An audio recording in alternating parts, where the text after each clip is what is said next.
Hello, welcome to the channel Why Stories. Enjoy watching. The sun was slowly but steadily moving towards the zenith. Laura could feel the hot rays of the sun scorching her lower back through the thin cotton fabric of her t-shirt. Her arms and ankles became reddish. For a moment, she stopped working to assess the extent of the damage. What she saw shocked her, and she couldn't help but comment, "That's it. By evening, I'll have blisters, and then my skin will slash. I've barely been out, and I'm already burnt." Like most blondes, Laura was afraid of sunbathing. Miracle creams never helped her, so she tried to spend as little time as possible in the sun, especially on scorching days. However, today her neighbor compelled her to go out into the blazing heat. More precisely, it was not Julia herself, but rather the desire not to meet her. Many people in the village disliked this elderly woman for her quarrelsome nature. Laura had also had a bitter experience of interacting with her and now always made a point to steer clear of the neighbor's house. She even took a detour to the store to avoid accidentally running into the unpleasant old lady. For the same reason, she had to work in her garden intermittently and at the most inconvenient times. The cantankerous neighbor would emerge to tend her own beds when it was cool, but as soon as the sun started scorching, she would flee to her dilapidated little house. Various rumors circulated about Julia's dwelling in the village, sometimes even the most absurd ones. But the owner always referred to her abode as an estate, much to the amusement of the local jesters. The village comedians entertained the people with various jokes, with Julia as the protagonist. The old lady had her own way of perceiving the inhumane treatment from her fellow villagers. Despite her old age, she sought revenge on her tormentors with youthful enthusiasm. She had various methods at her disposal, but the grandmother especially enjoyed making up with complaints full of fabricated facts. Julia would file these complaints to the local police officer, then he spent time investigating them. When it was revealed that every word in the complaint was made up by the old lady, there was simply no desire to hold the old lady accountable. The impunity inspired the elderly woman to commit new mischief. Consequently, even children would steer clear upon spotting the lovely old lady from afar. Laura had spent her entire conscious life in her native village and strictly adhered to local traditions. However, she didn't always have the opportunity to hide from the troublesome old lady, as her estate was next door. That's how it happened on the day when this story began. From early morning, the temperature rose to 30 degrees Celsius. At first, Laura wanted to postpone weeding the beds to another day, but after breakfast, she had a quarrel with her husband, so she changed her decision. After eating 2 servings of potato pancakes with sour cream, Tobias started following his wife around like a little puppy. "Laura, my love, don't deny I have the blossoming talent. Give me please 1,000 or even better, 2. Tobias, who was currently unemployed. He was obsessed with the idea of creating a great engineering marvel. He periodically begged his wife for money for this grand project. Laura had given in to her husband's pleas several times, but even kindness is a subject to a limit. Looking disdainfully at the beggar, she said, "Tobias, I warned you last time that you won't get a single penny from me anymore." The man started to swirl around his wife, saying, "Laura, why are you acting like a stranger? I promise, no, I swear, that this time everything will work out for me, and I'll pay back your debt 3 times over, no, 5 times over. And that's the minimum. I'm fed up with your promises. How about you tell me where that 5,000 you asked for 2 weeks ago is?" The man hated answering such questions. He became silent and started looking at the ceiling, with red stains from the leaking roof. Laura looked up too and mockingly asked, "Tobias, there's no money up there. You can only draw the 5,000 you spent to hide the stain. And how many more thousands and hundreds of dollars have you blown on your questionable projects? Where are the results, Tobias? Laura, why are you attacking me like this? You know these are just temporary difficulties. Do you think everything came easily to Nikola? Which Nikola are you talking about?" "Well, I mean Tesla. So far my name is not known, but who knows what will happen in 5 or 10 years. Trying to remain calm, Laura interrupted her loser husband's sweet dreams. Tobias, you are as far from Tesla as walking on the moon. You are just a plain failure, or simply saying a loser. That's why I'm completely cutting off funding for your ideas. And in simpler terms, I won't give you a penny anymore. Instead of wasting time on nonsense, you should think about finding a job. I can't be your funding machine forever. This reprimand deeply wounded Tobias's male ego, and a grimace of hatred immediately distorted his pampered face. Did you decide to beat me up with reproaches? Have you forgotten how I pulled you out of the dirt? If I hadn't married you 8 years ago, you'd still be working in the pigsty. I saved you from slave labor and poverty. Laura already knew that Tobias would start blaming her for all his failures. To avoid aggravating the situation, she silently went out onto the porch. But the husband was enraged, so he couldn't stop himself. You're making a mistake, Laura. You'll regret humiliating me. And you'll do it more than once. When I become rich, and it will definitely happen, I'll walk past you. You'll beg me to forgive your heartlessness, but I won't even look at you. To prevent his expressive monologue from being lost in the void, the man also left the house after his wife. Laura, without me you'll be lost. Come to your senses, poor thing. Otherwise, you'll end up spending your life in the garbage dump. Noticing that the only listener was getting further away from the house, Tobias ran after her but ended up falling into the trench he himself had dug over a month ago. Laura burst out laughing. See, Tobias? It's a sign from the universe. I remember you promised to install running water in the house. Then you promised to put in a sewage system. And all of your promises are in this hole where you just fell. Laura heard her husband cursing as he climbed out of the overgrown trench. She had long ago grown used to his dramatic outbursts. She tried to leave the troublemaker several times, but something always held her back. After all, there was no one in the world closer to her than Tobias. Despite his argumentative nature, he would never raise a hand to her and didn't drink, which was highly valued by the women in the village. That's why Laura put up with all of her husband's antics, hoping to keep their family together. Tobias had another positive trait. After quarrels, he experienced a creative surge. The man would lock himself in the garage for a long time, hoping to bring his project of the century to a logical conclusion.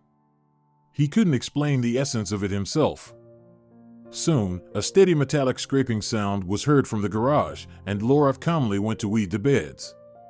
Working on the land was calming, so she soon forgot about the morning incident. But an hour later, her back began to ache badly, and the sunburnt parts of her skin began to burn fiercely. The woman had a hard time straightening up. That was enough for today. There was a quiet rustling in the thick raspberry bushes behind the neighboring fence, and after some time, Julia herself appeared. Good day to you, Laura. And to you, Julia. Laura regretted not noticing her neighbor in time. Now she would have to listen to the ramblings of the eccentric old lady out of politeness. But Julia wasn't bothered that Laura wasn't excited to meet her at all. She brushed the plants off her warm vest. Damn that raspberry bushes. They've completely taken over. And nobody cares. Everything is abandoned, she remarked. Laura was surprised not only by the old woman's inappropriate attire, but also by how eagerly she pushed her way through the thorny bushes. This woman wouldn't make such sacrifices just for simple curiosity. Her suspicions were confirmed when Julia adjusted the handkerchief on her small head, resembling an unripe pumpkin. Laura, it's good that I saw you. There's something happening, and we can't do it without your help, she said. I'm listening carefully, Julia. The elderly woman's thin lips spread into a smile, and her voice took on a sycophantic tone.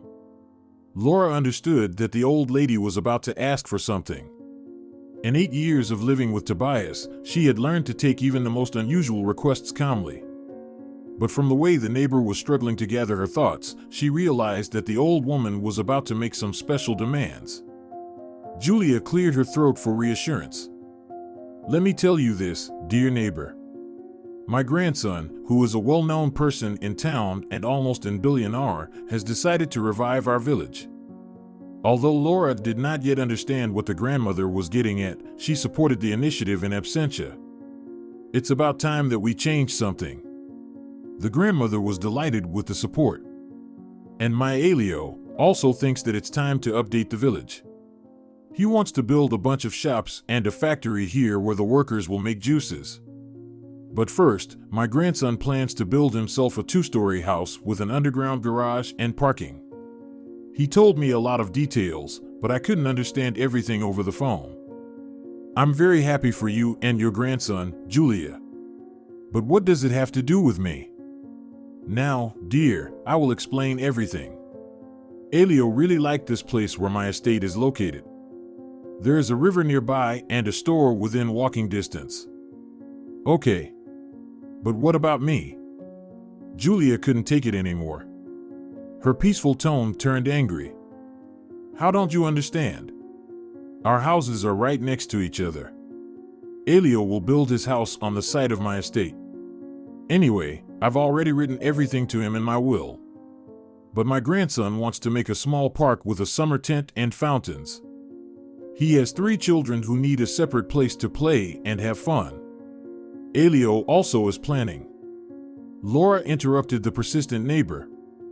Thank you for sharing your beloved grandson's plans with me, but they don't interest me much. What do you want from me, Julia? The neighbor rolled her eyes in surprise. Why are you pretending to be so silly, Laura? My grandson has his sights set on your plot. Do you get it?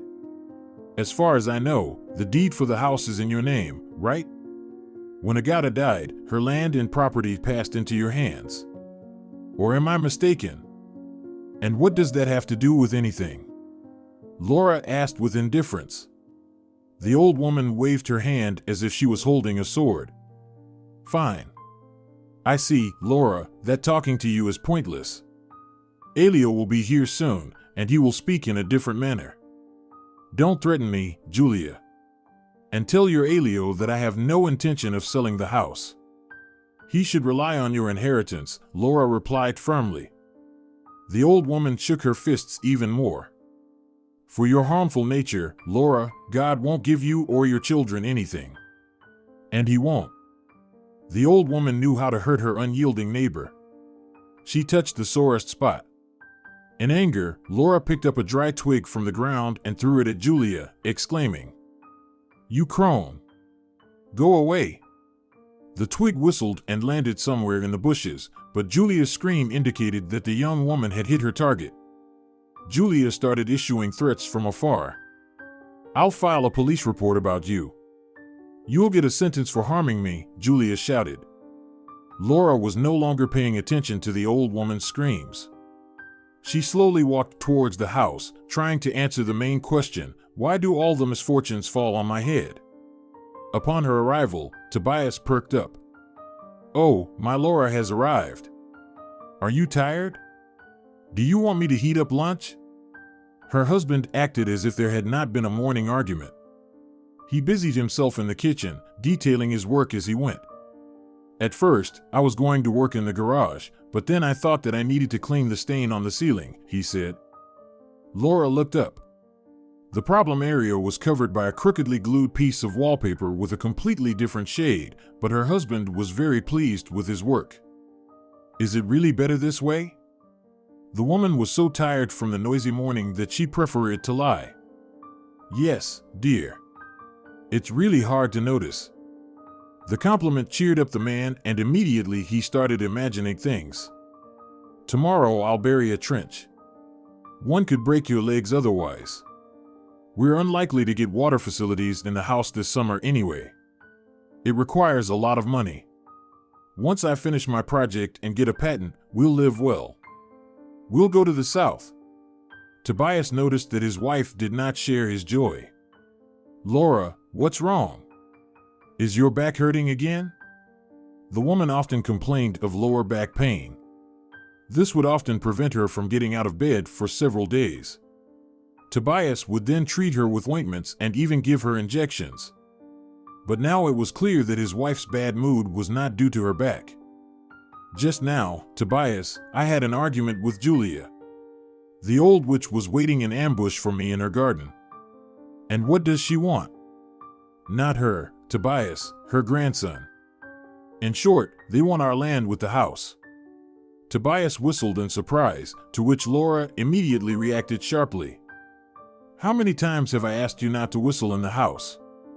That's why we always struggle with money. Oh, come on. It's just superstition. Personally, I don't believe in any signs. Tell me, how much are they offering for our property? Tobias looked at his wife like a 5-year-old child who had come to a toy store to pick out something he likes. By the way, I sat next to Elio in the primary school for 3 whole years. Then his parents moved to the capital. Our local said that his dad made his way in life, and since then he had a flow of money. Therefore, we can consider this offer. Laura cautiously sat down on a chair. Tobias, are you serious? Do you think I'm joking, Laura? We're being offered money. And this doesn't happen every day. Think about the prospects. I'll be able to finish my project, which, in turn, will allow me to get a profitable contract, and then... Tobias, why do you always talk about yourself and your plans? By the way, this is my home and maybe you should ask for my opinion on this matter. And then, have you thought about where we'll live if we sell the house? The man looked at his wife with the same childish look. Sorry, I didn't think about that. But we can rent an apartment or part of a house for a while. Enough, Tobias. Stop talking nonsense. I'm not going to sell the house to Elio or anyone else. Your plans will really make me become a homeless person. Tobias remained standing in confusion in the kitchen with a ladle in his hand. The man was trying to understand how it was possible to refuse money that was practically falling into their hands. It wasn't even a week after his unpleasant conversation with Julia when the village was graced with the arrival of Elio Gonzalez himself. The entire small population of the village poured out onto the streets to express their respect for this iconic figure. It was surprising, but the scene resembled the arrival of a royal personage captured by the hand of a famous painter. Only instead of the empress there was a successful businessman. Elio instantly sensed the mood of the crowd. He smiled and bowed to all sides. There were, of course, those who looked at this with amusement, but the majority were literally devouring their hope with their eyes. Glad to see you all, my fellows. I promise to do everything I can to revive our little motherland. The only thing missing to make the picture complete was candy or money that Helio's bodyguards could have handed out as part of their duty. But it seemed that the local billionaire was too stingy to hand out gifts. However, even without any material support, the PR company succeeded at a high level. Now, everyone in the village was talking about Helio's arrival.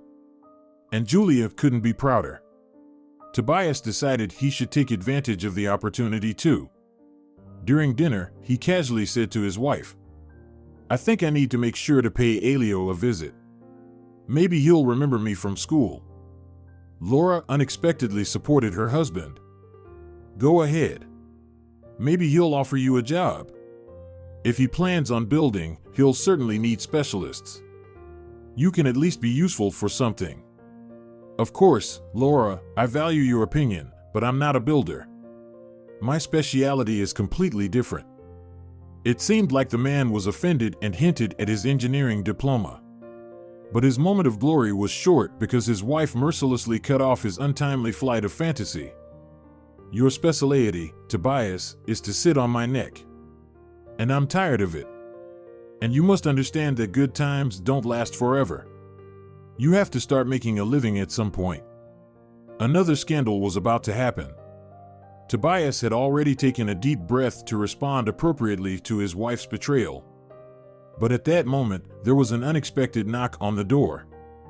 The couple was very surprised to see that Mr. Gonzalez himself had come to visit them. The host of the house immediately began to fuss over his guest. Welcome to our home. I must confess, Elio, I didn't expect you to remember me, but I won't deny that such attention is pleasant. The guest simply nodded in response to the welcoming ritual, but kept a pause. He sat down at the table, which was quickly set by Laura, and even drank the drink that the host offered him. "Well, Elio, tradition dictates that we make the first toast to our meeting," he said. The men laughed and reached for the salted cucumbers that the hostess had placed on the table. "Help yourself, dear guest." "My hostess makes exquisite pickles," said the hostess. The businessman croaked again. "That's true, Tobias. Only the women in our village know how to do it properly." "Then let's have one more drink. No one should stop after the first one." "Don't get me wrong, I'm not particularly fond of this, but I believe in preserving ancestral traditions," said Tobias. "Agreed. But don't pour me any more, I have hypertension. I don't want to go down prematurely." "I have a lot of work to do," replied Elio. Elio was an excellent orator. He knew when to pause and when to emphasize certain words. Laura had briefly attended an artistic reading club in school where they taught them how to speak correctly. Now she watched the guest with undisguised interest, realizing that he had come to them not just for old friendship with Tobias. But the guest began from afar. "Tobias, how many years have passed since we used to play pranks together after classes?" The homeowner mentally started counting. "Almost 30. You left right after the primary school." Elio sighed.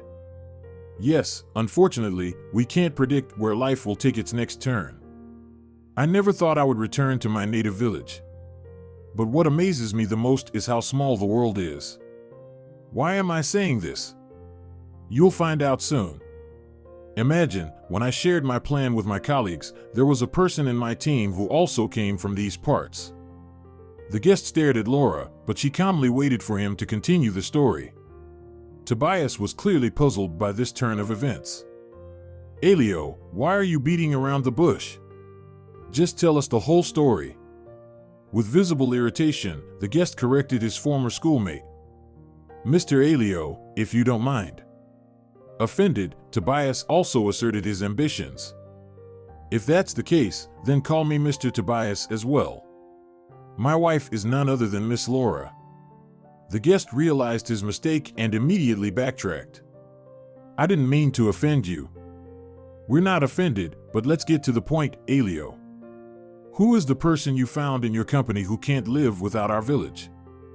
I think you're familiar with him." "It's Poletto Natin." The plate slipped out of the startled hostess's hands. "Uncle Natin? He works for you?" "I told you, the world is small." The guest had finally achieved the desired effect and now enjoyed the result. "You see, dear Laura, I had a frank conversation with your uncle, during which it became clear that Natin is very unhappy with his grandmother's last will and testament. Moreover, he considers the document invalid and even plans to contest it." Feeling the approaching storm, Tobias interjected. "But that's impossible." "You're mistaken, my friend. It's possible. After all, it hasn't been a year since your grandmother passed away, right? Or am I mistaken, Laura?" Laura's mouth went dry. "What do you mean by that?" "Grandma made and notarized her will while she was still alive." "I understand, but you're not the direct heir." But Uncle Natin refused himself. And now he changed his mind. "I advise you to think everything over again very carefully. And remember, I make a very profitable offer only once, and then. Oh, by the way, Tobias, I plan to start construction before the fall, so I need reliable people. As an old friend, I can offer you to work for me. But I'm not a builder. I'm more into iron stuff." "That's fine. You can be a master or a foreman. Agree?" Tobias straightened up. "I'm always ready." "Then come by tomorrow. I'm staying with Grandma for now, but it's temporary. As soon as I settle all my affairs, I'll return to the city." "What about the building process?"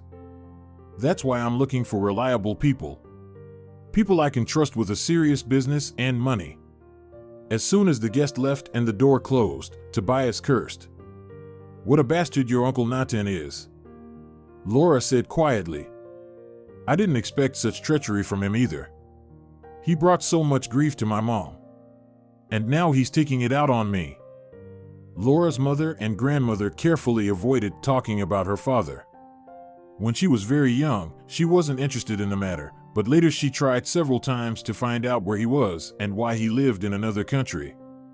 Uncle Nathan, her mother's brother, decided to enlighten his niece. One day during a family dinner, he said, "Valeriana, I think it's time to tell the girl everything."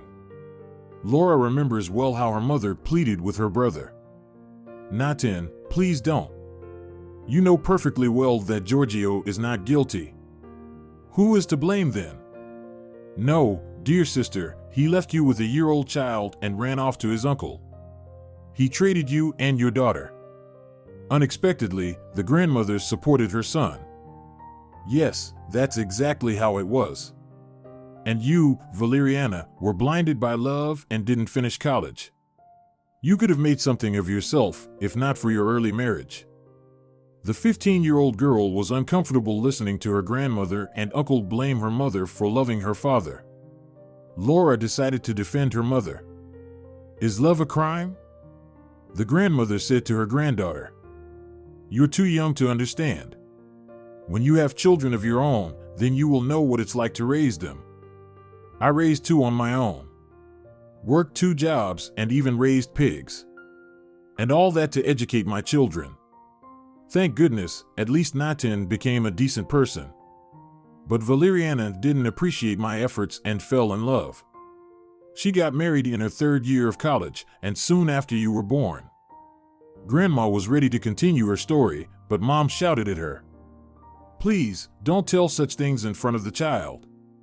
It was because of your efforts that I became a single mother. It was you, Mom, who played a comedy with your illness when Giorgio came for us. It was you who separated daughter and father." After that, relatives began to shower each other with reproaches. Laura was disgusted to listen to them, and she ran away to her friend's house. Soon after, a tragedy occurred with Mom. When she was feeding pigs, Grandma had 8 of them. A wild boar attacked her. The woman screamed for a long time, but no one heard her. Only late in the evening, Grandma suddenly realized, "Laura, where did Valeriana disappear to? I saw that she came home from work, and then she just disappeared." The girl found her mother, lying unconscious.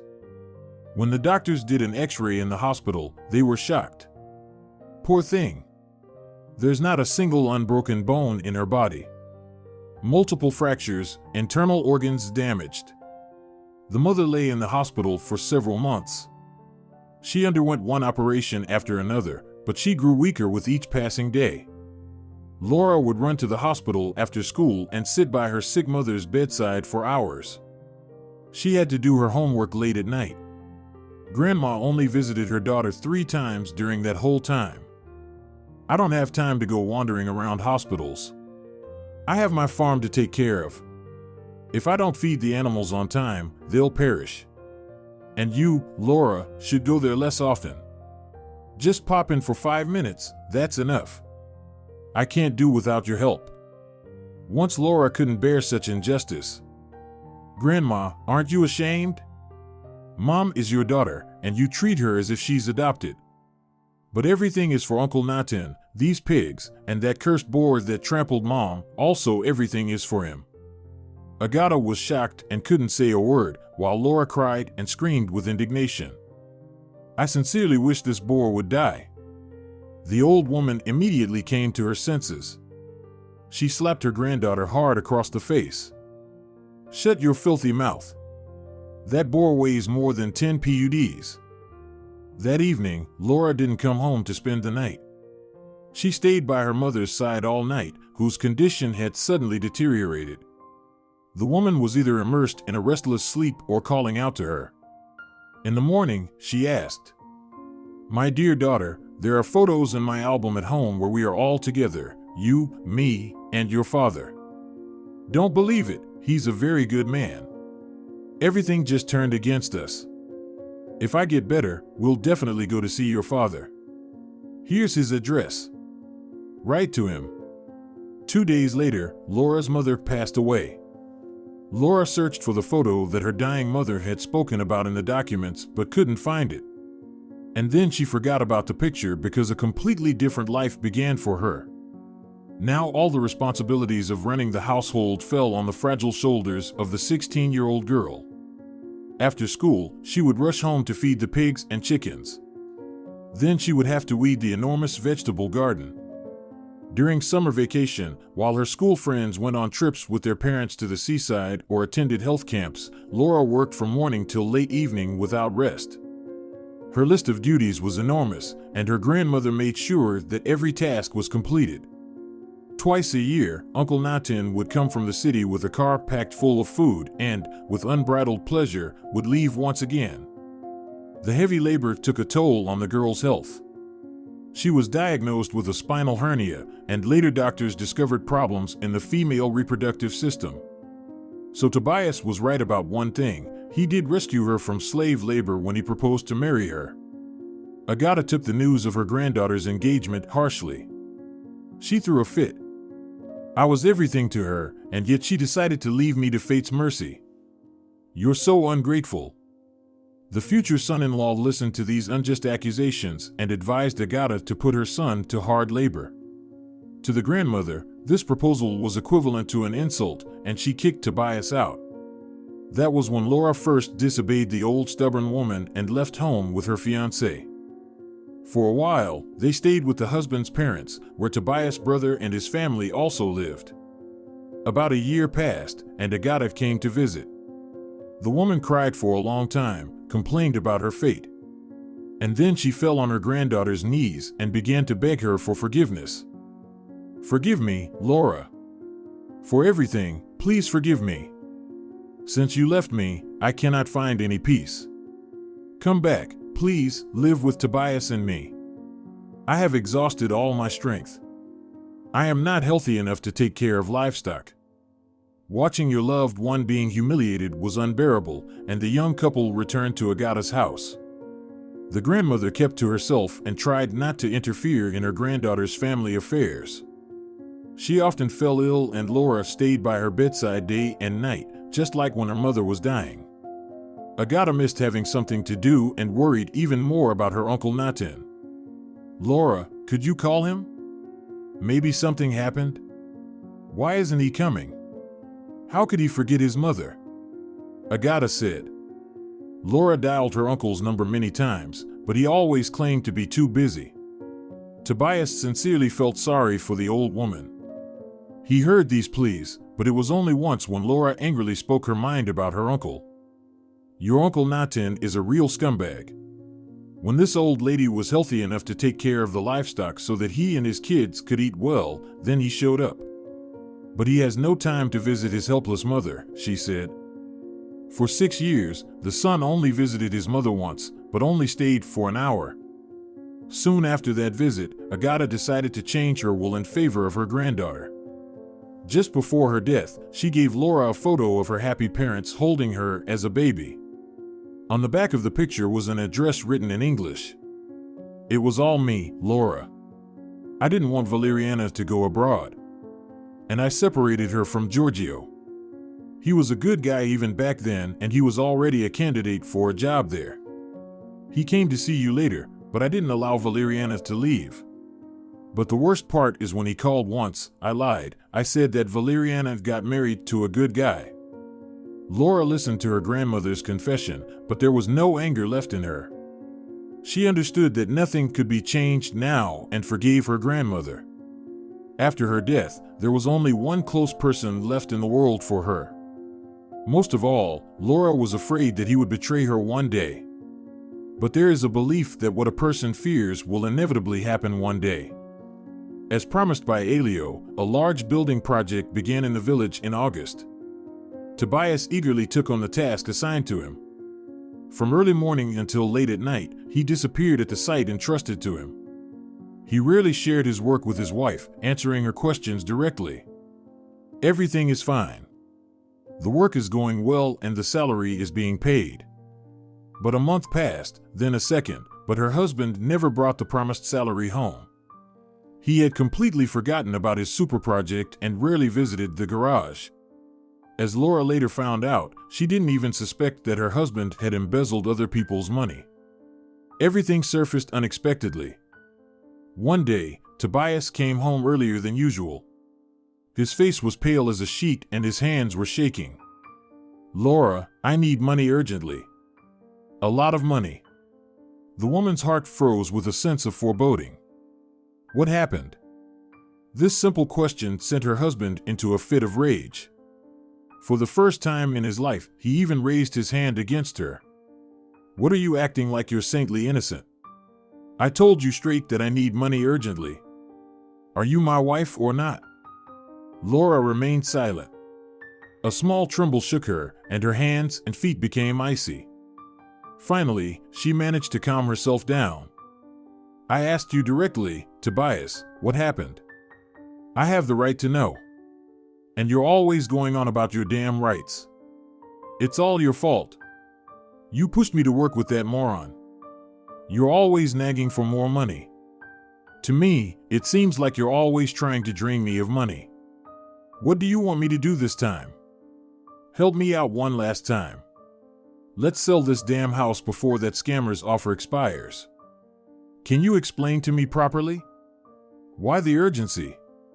Fine, listen. It's just a bad luck again. I decided to redirect some of the money Elio allocated for the materials to another project temporarily." "What project?" "There was a promising deal I was looking to invest in to receive substantial dividends. But it didn't work out. I ran into scammers. And of all days, today Elio demands all the receipts." "That's the story," said Tobias. Laura didn't want to hear about this man anymore. She didn't care at this point. "Okay. We'll sell this house or Uncle Nathan will take it from us anyway, but where will we live?" she asked Tobias. He had no answer. The next morning, Uncle Nathan appeared. Well, youngsters. Weren't you waiting for me, were you? I see I arrived out of the blue. But in a way, that's good because we can sort out the inheritance issue immediately, while I have filed for a review of this matter. Of course, I hired a good lawyer, so to avoid any stress for you or for me, I suggest you move out of the family home on your own," he said. "After all, the bailiffs will still come for you later. And I have no doubt that the judges will rule in my favor. I am the son, and Laura is the granddaughter. The law is on my side. And as for my mother's will, she wasn't in her right mind. I even have a certificate to prove it. In short, I give you a day."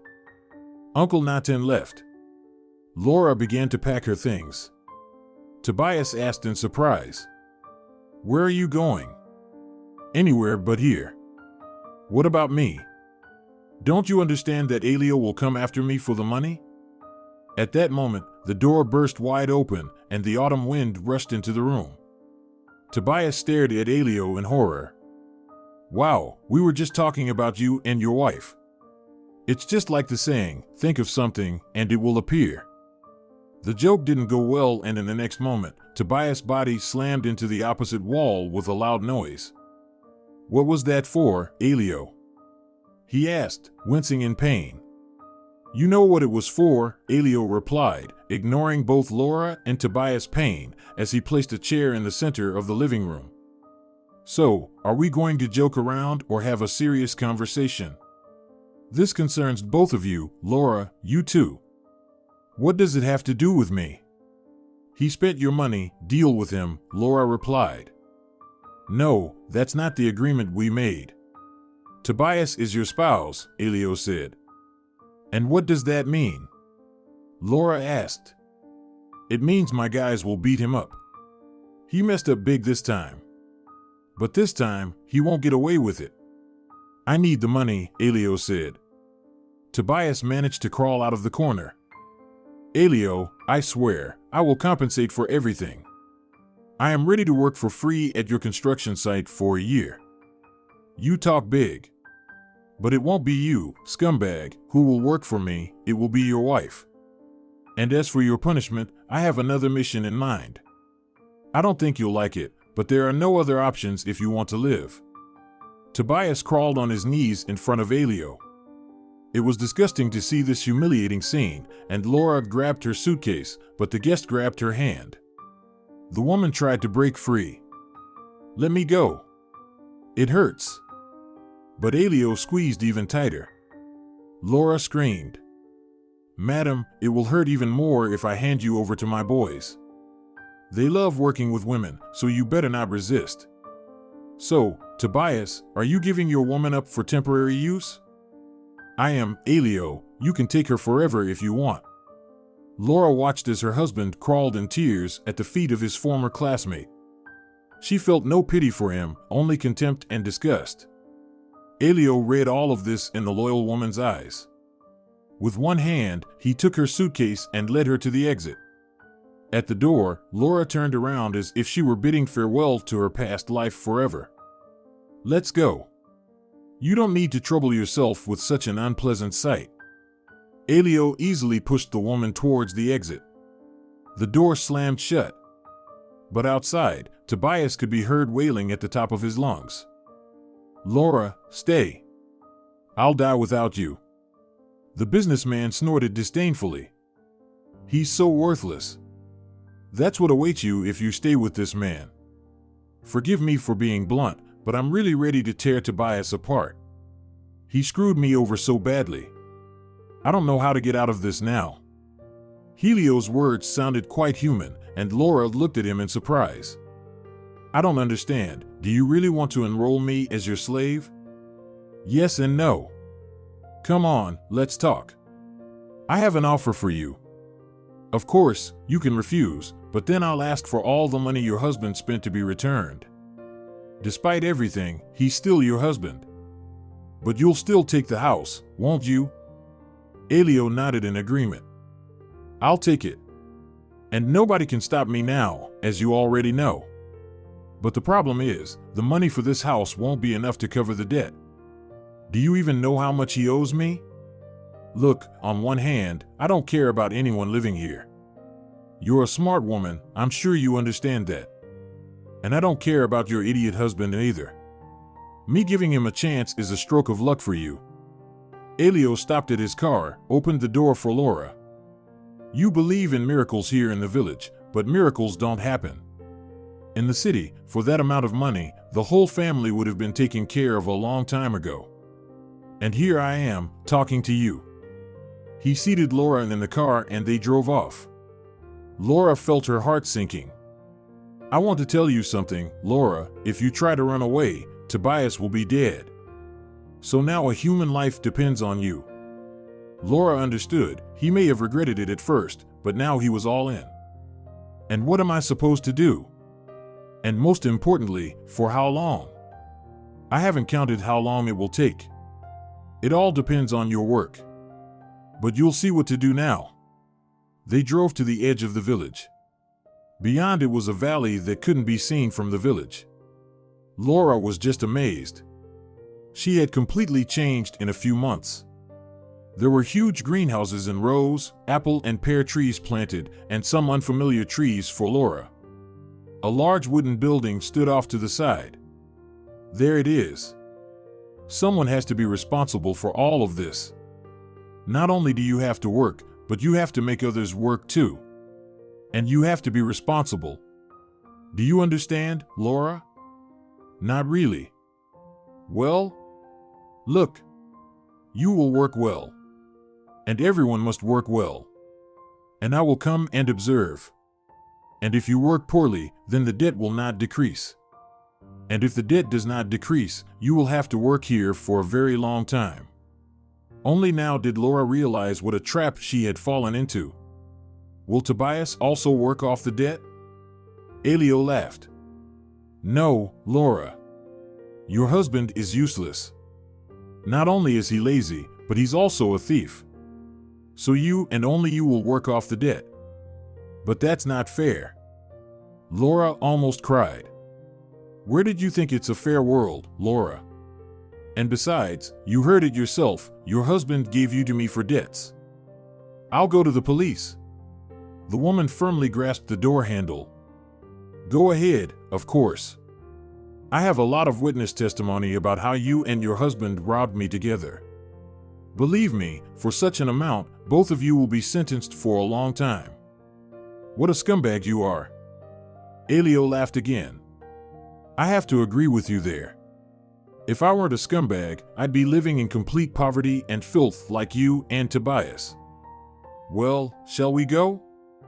I'll help you carry your suitcase. They approached the barracks. In other words, it couldn't be called a building. As Laura realized, she wasn't the first one here.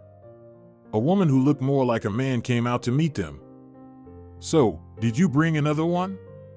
Is she good at anything, or is she also a useless one like the rest?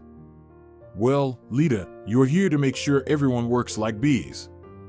Lita shook and laughed. Well, you know, even a fly will gather honey for me. Elio turned around and, without saying goodbye, strode towards the car. Laura caught up with him. Don't forget to calculate how much more debt I have, so I know how much I have to work here. When I have time, I'll calculate it. Don't worry, it won't take days. And yet, maybe I'll want to pay off the debt with money. Elio looked at her as if she were crazy and walked on. As it turned out, there were several other unfortunate souls like Laura here. One was working off her husband's debt, who had accidentally crashed Helio's car, while her husband stayed home taking care of their 2 children. Another had accumulated too much debt. Elio had saved her, and she thought he was a kind person, but ended up here. In essence, they were all here voluntarily, or almost voluntarily, because if any of them left or quit their job, problems would rain down on them like manna from heaven. Elio didn't force anyone to stay. They could go home, visit home. However, Laura didn't have a home. She got out a week later, wanting to show Tobias what her hands had become and spit in his face. But she got out, and there was no house. In the place of the house, where her favorite roses grew, there was a construction site in full swing. Laura cried and turned back. Laura? She turned around. Katerina was standing next to her. She used to come to their house quite often when Laura's grandmother was alive. She used to scold the grandmother, but she never took offense. They had been friends for a long time. Hello, Katerina, Laura sighed. I don't understand. The house was sold, and there's no one there. I saw Tobias leaving with suitcases. Aren't you with him? I'm not with him. I'm working here. For Elio, right? They say he doesn't pay at all and tries to cheat everyone. Or are people lying? She waved her hand and started crying. Are you okay, girl? Come on, tell me what happened to you? In just 6 months, there have been so many changes. Laura and Katerina sat down on the grass, and Laura told her everything.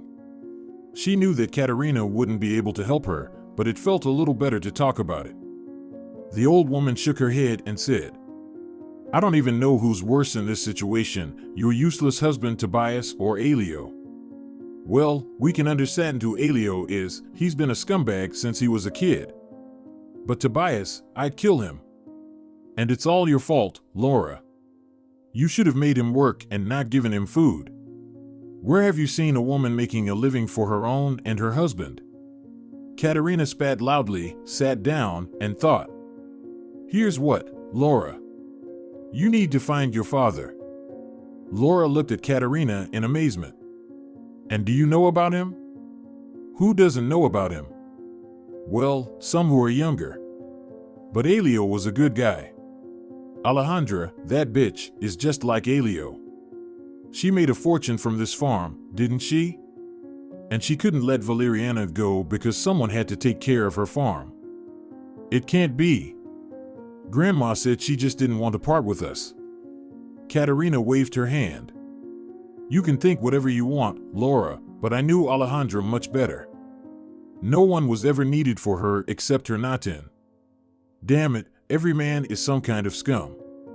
Maybe we have an anomalous zone here. Katerina started thinking, and Laura smiled. Grandma Katerina always loved everything unusual, paranormal. Her daughter fought with her as best she could. They put out the house twice because Katerina lit candles for the evil spirits and forgot about them. Well, they managed to put it out. Once her daughter wanted to heat the stove. It was very cold then.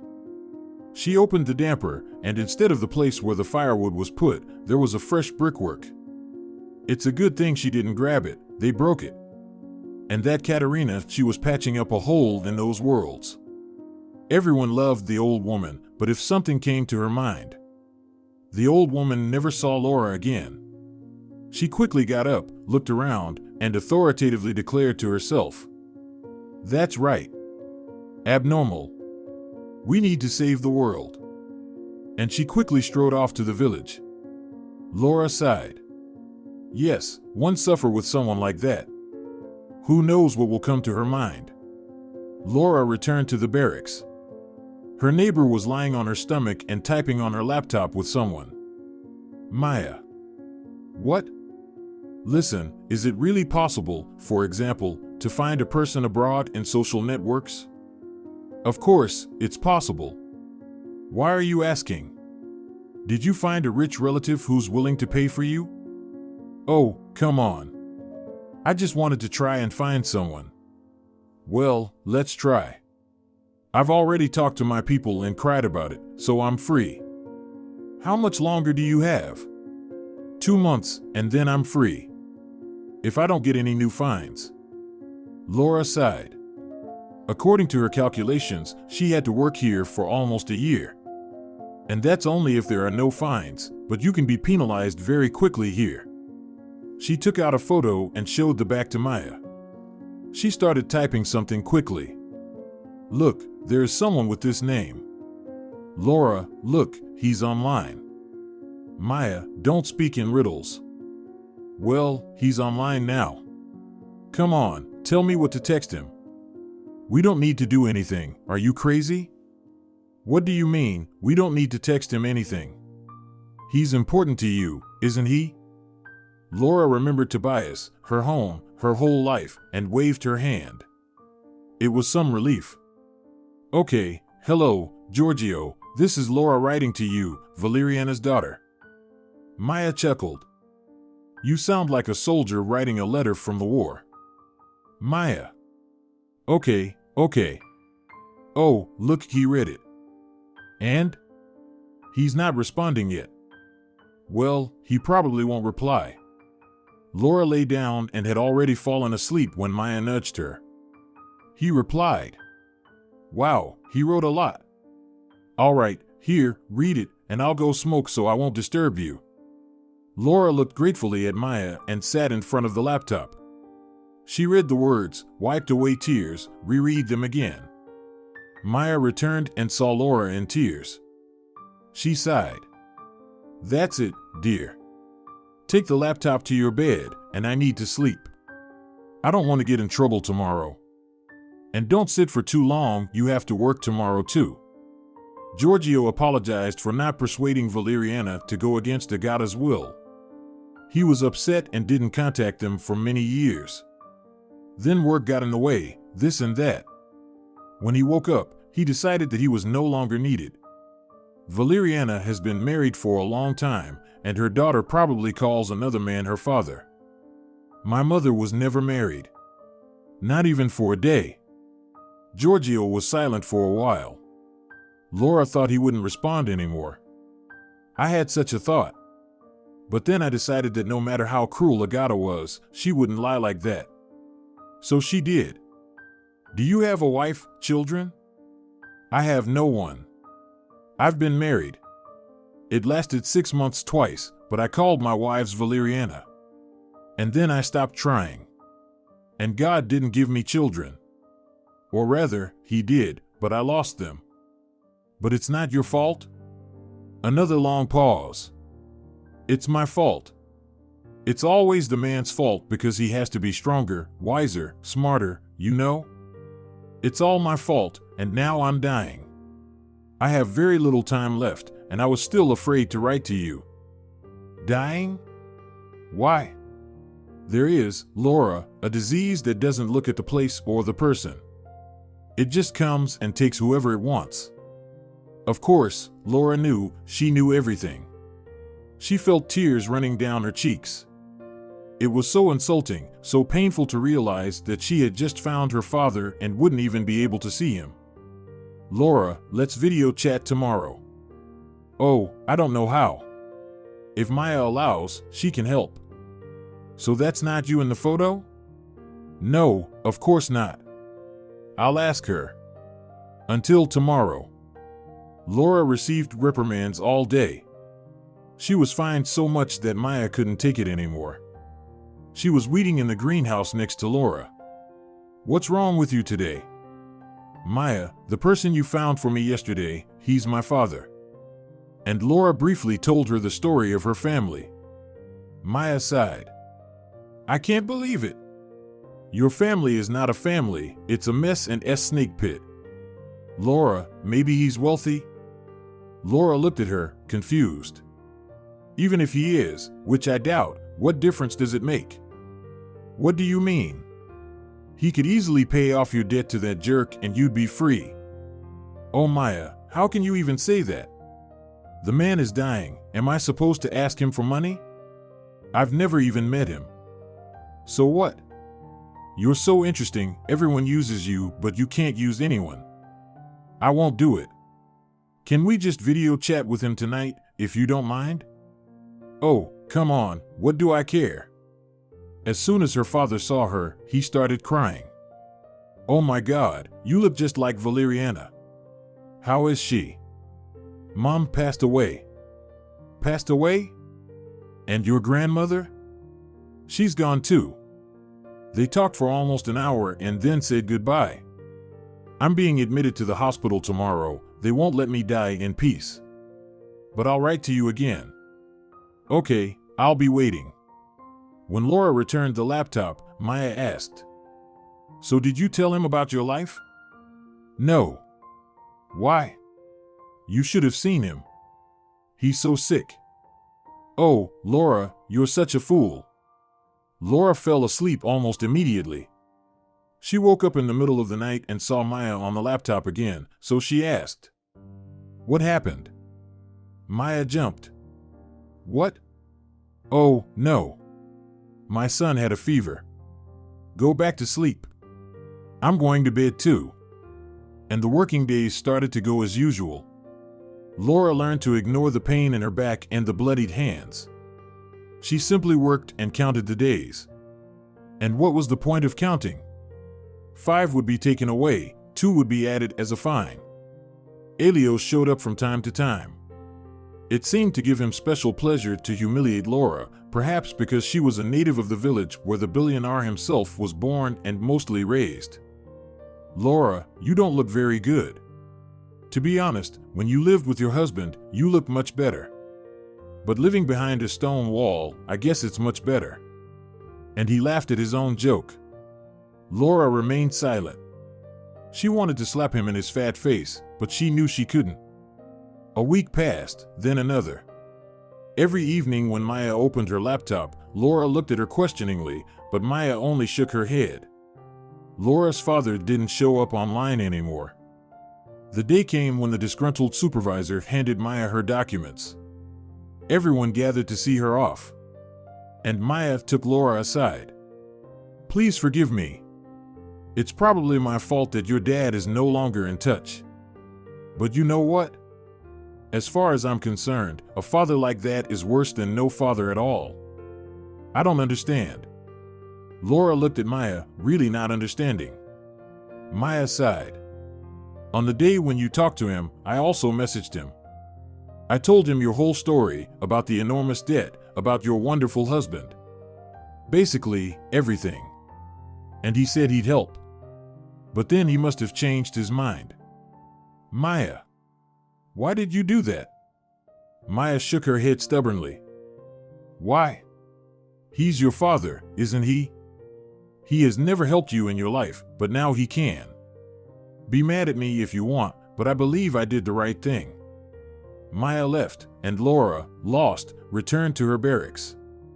Now, even if her father shows up online, she won't know. Well, it's not meant to be. 7 more months ahead. No time to think or dream. Just before New Year, when the main work was already finished and the new one had not yet begun, Laura decided to go to the store. She had nowhere to live, of course, but New Year is a great holiday. Even the supervisor went home for the weekend. Though no one could believe she had a family. At the store, the saleswoman, seeing Laura, crossed herself. "Laura, is it you?" "Yes, Melania." "Why are you staring at me like I'm a ghost?" "Well, Laura, no offense, but you look like you're 20 years older." "I know, Melania. I know everything. Can you please sell me what I need quickly while there's no one here?" "Of course." Melania ran around the store, picking up what Laura showed her and talking nonstop. "Do you work for our magnate?" "Yes, I do. They say he doesn't pay at all. And people are really unhappy. He evicted people from their homes. Not the whole village, just those who couldn't fight back. And he ruined everything with his construction." Laura smirked. "That can't be true. Remember how they welcomed him? They almost threw their hats up." Melania looked at her. "Don't be so mean, Laura. People really believed that the village would revive. And now it feels like he's the master and the others are slaves." Laura remained silent. Who would know better than her who the real slaves were? "And have you heard about your husband?" Laura had already headed to the exit but stopped. "He started playing in the city." "So?" "Well, he lost everything and was beaten badly for his debts. They say he even ended up in the hospital. But then our guys ran into him. He said he's going to get married.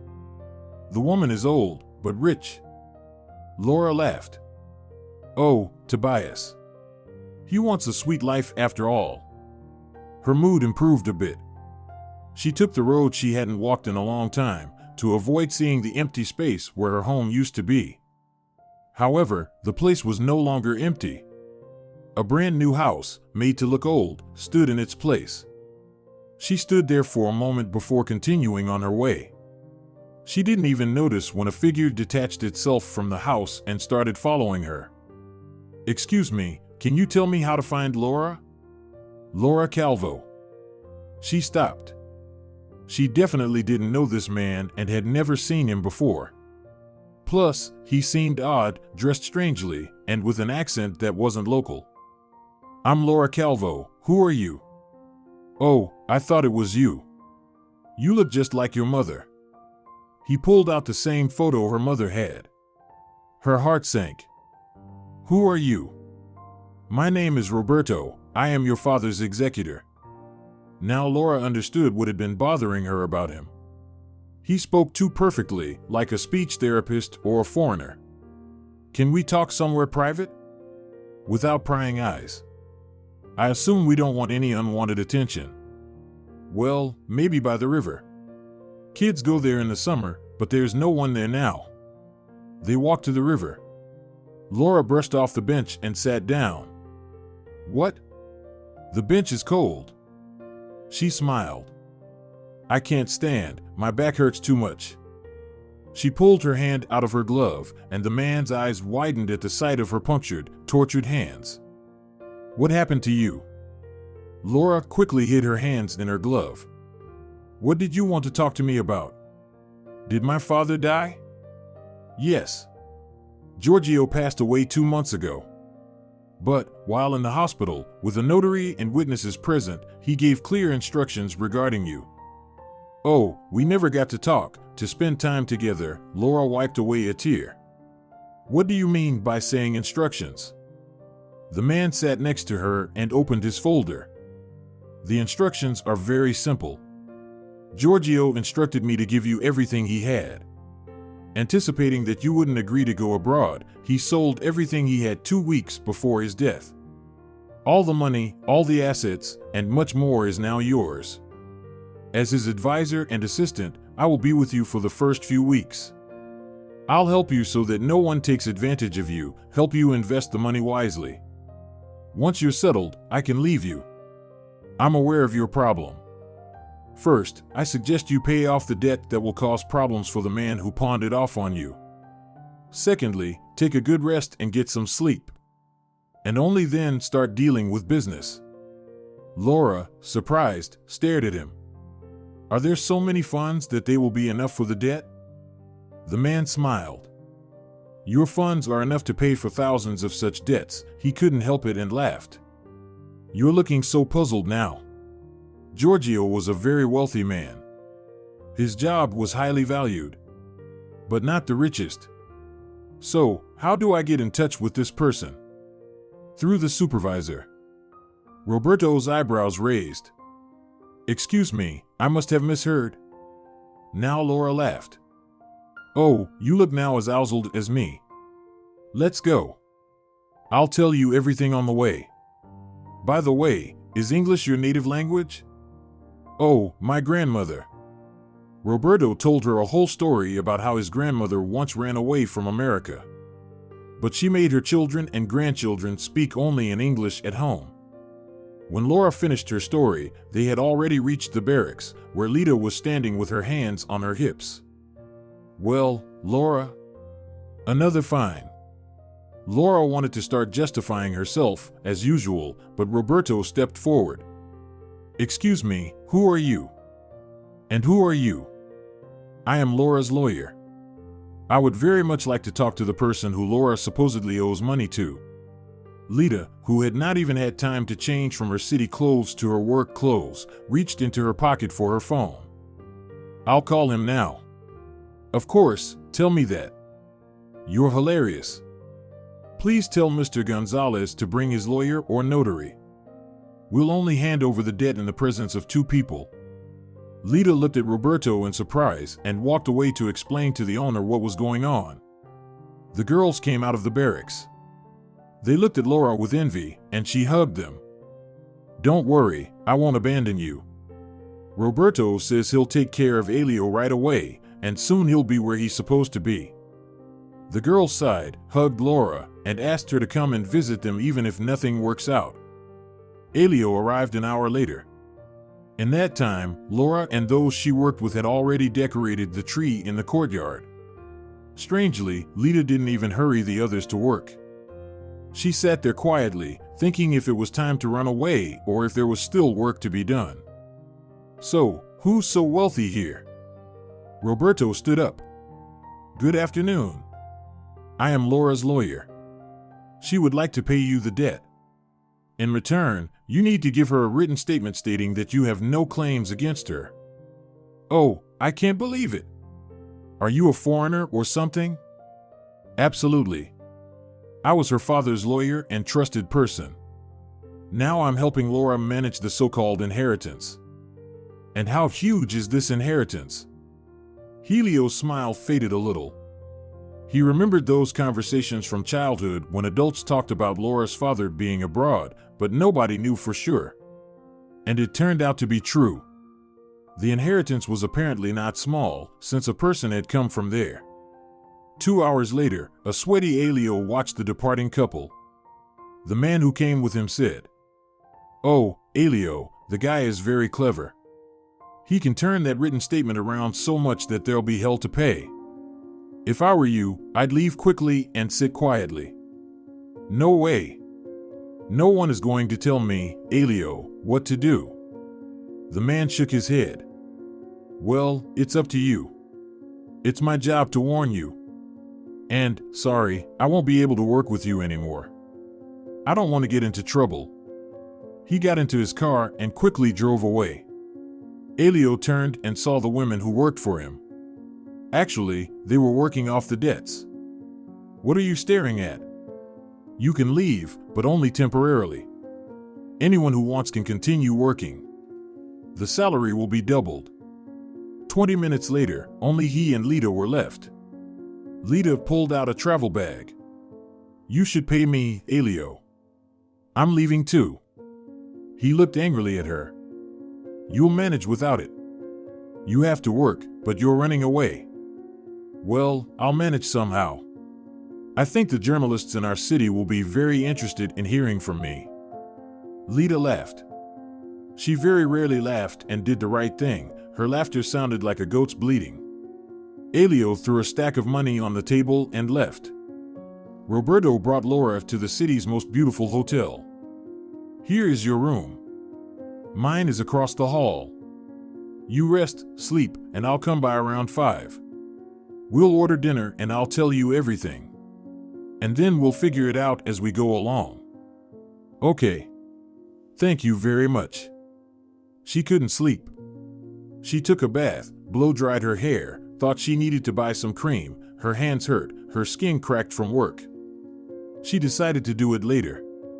Today she wanted to dedicate herself for the rest. But she still couldn't fall asleep. In the evening, Roberto gave her a card.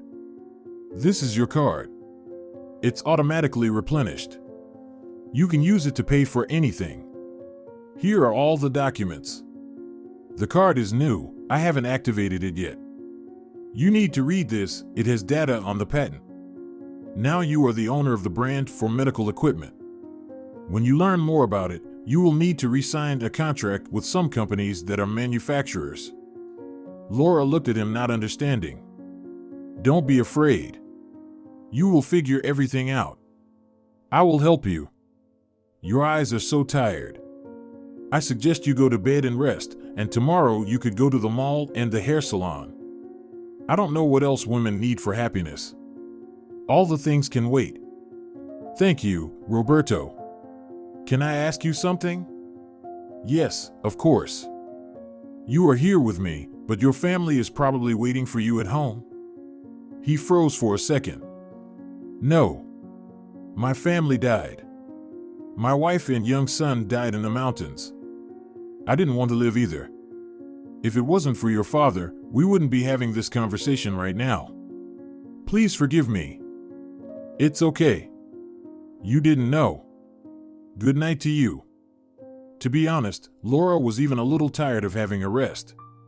In the morning, while Roberto was probably still sleeping, she quietly left the hotel room.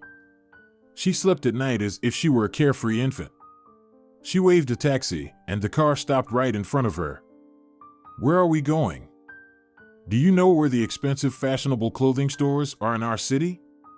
The elderly man smiled. I know everything. 15 minutes later, he stopped at Zoe. What a beautiful place. She paid the taxi driver and walked inside. A woman came up to her immediately. What are you interested in? Laura looked around and smiled. Everything. The woman raised an eyebrow and snapped her fingers. 2 young girls appeared next to her. Nora, you are for lingerie, Marta for dresses and suits. I'll take care of outerwear. For 2 hours, Laura felt as if she were at a fashion show. She tried on so much. She put aside most of it to buy. One outfit, a trouser suit paired with a short mink coat, she really loved.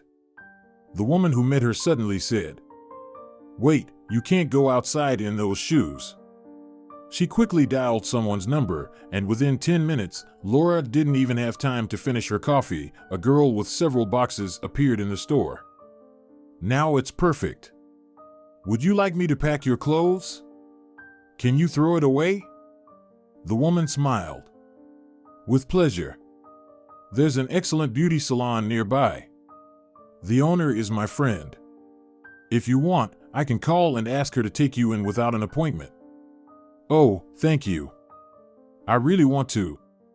The beauty salon was literally 2 doors down. Next to the entrance to the salon was the entrance to a grocery store. Laura smiled to herself. A year ago, she would have chosen exactly that entrance. Tobias paced in front of shop for an hour. What kind of a person Zoe is? She went to buy something tasty for dinner and has been disappearing in the store for an hour now. On the one hand, it's even good because he doesn't have to listen to her dumb jokes and endure her endless desire to touch him, but on the other hand, he can't leave. Zoe already bought him a car. Not the most expensive, but Tobias never had one like that. Besides, she promised to pay off his debt if he behaves well. He wasn't that big, but there was nowhere for Tobias to get money, and someone could easily break his head for him. So, he behaved well and tried his best. Tobias, is that you? He turned sharply. Oh, how he hated unexpected encounters with acquaintances because he owed money most of them. Oh, Melania, hi. It was just a saleswoman from a rural shop. Managed to get to the city from your village? Yeah, I did. Need to buy something. Well, there's nothing in the village. Melania glanced at the car. I see you're doing well.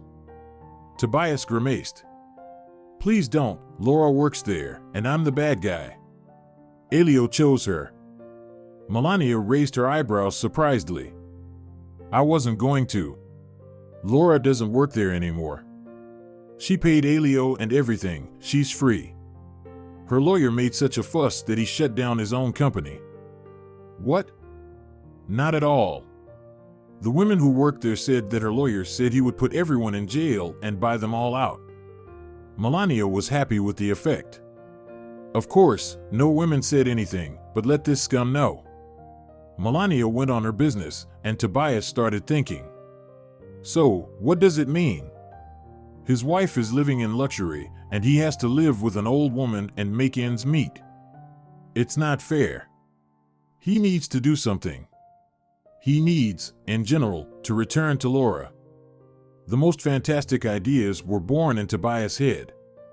He turned and froze. A woman was walking towards the taxi that stopped nearby. Rather, it was not a woman, it was a queen.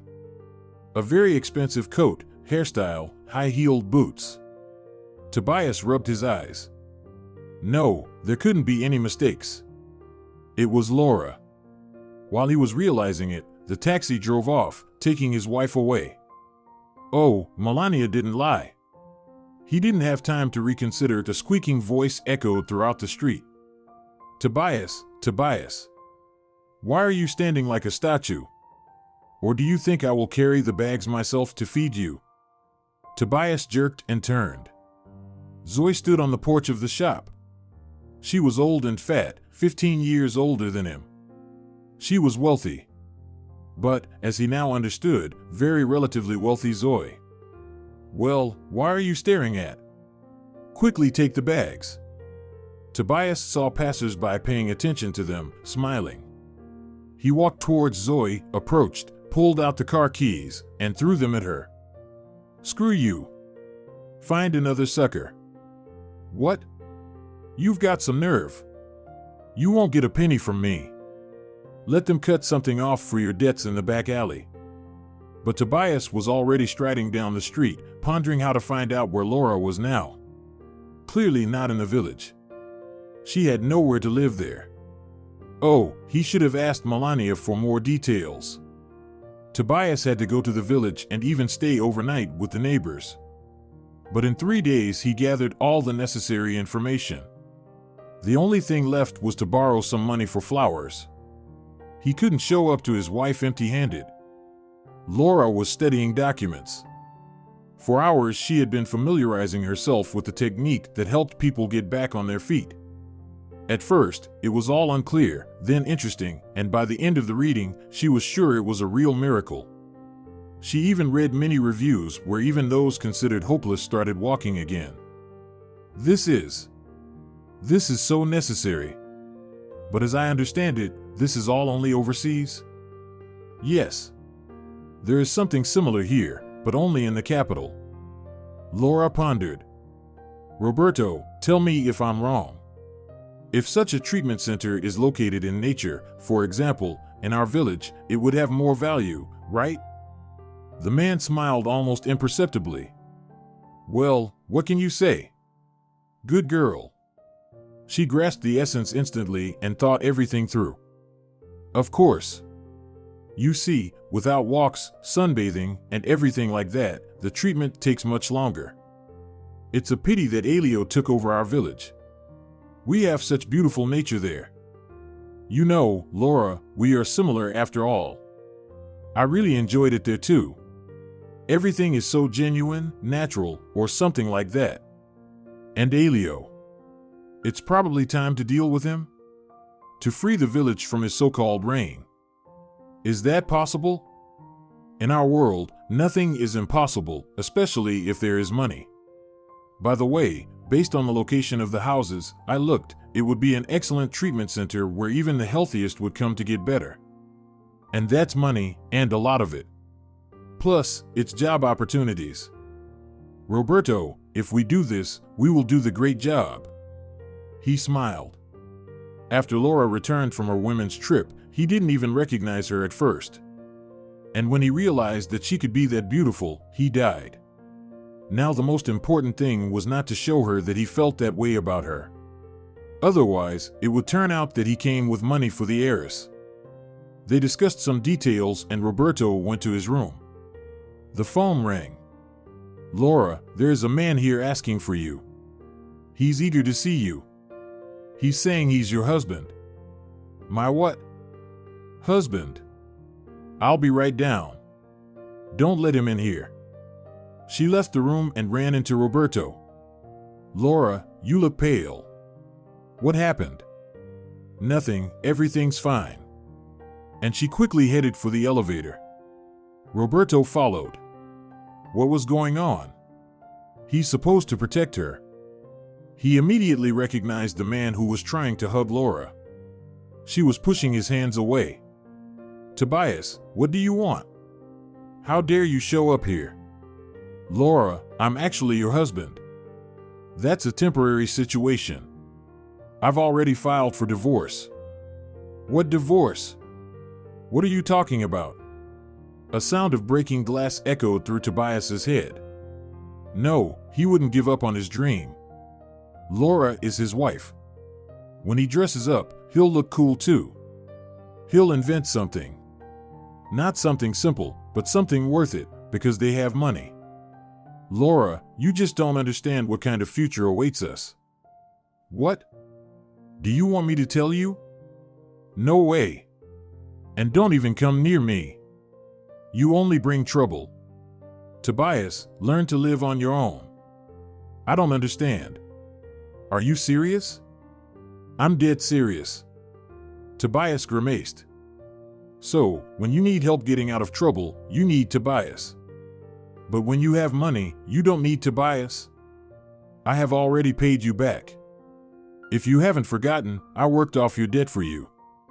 You treated me like a thing, using me to make money for your own entertainment.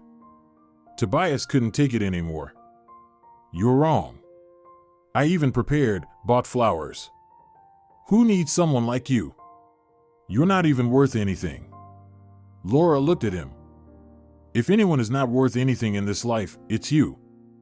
Tobias didn't even realize what he was doing.